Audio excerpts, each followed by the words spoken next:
Akụkọ ụwa anyị na-ewetara gị sila igwe okwu Okwute TV were na-abịara gị. I speak as a professional, and secondly, I speak as a Nigerian, nothing more, nothing less.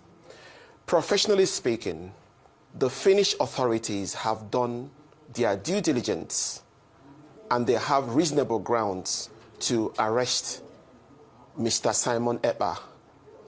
And in that arrest, they followed due diligence to now charge him based on the information we are getting. Obviously, we still have a lot of work to do for clarifications, to authenticate all these informations.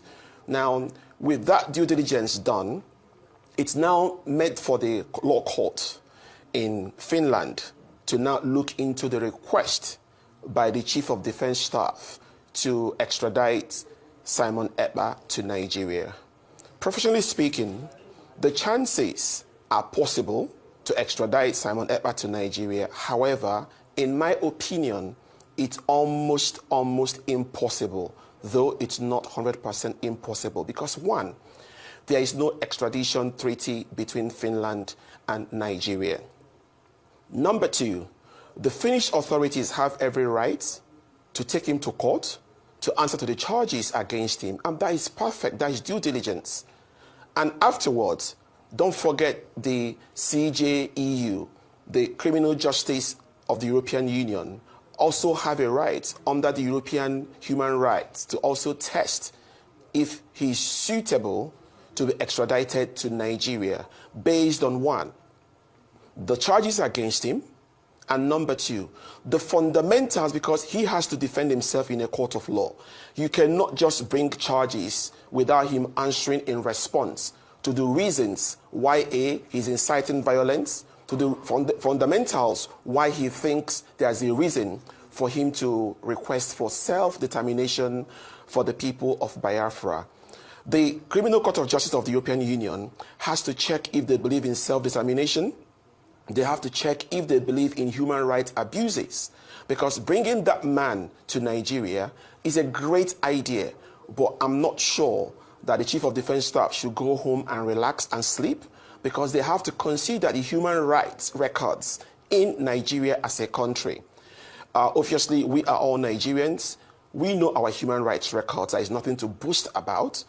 And in instances like people that have disappeared in Nigeria, off my head, Daddy Yatta is still being looked for. Nobody has seen him for years. The people that participated in the so-called NSAS protest, many of them, after the panel, no human rights justice for them. The people that were involved in the End Bad Governance protest, no human rights for them.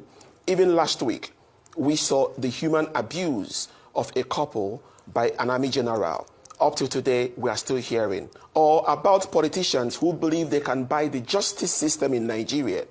Or politicians who believe they can buy vehicles, build houses for justices. So obviously, we have to understand that Simon Ekpa has to answer to his charges against him. I think that's due diligence to do, and I support that.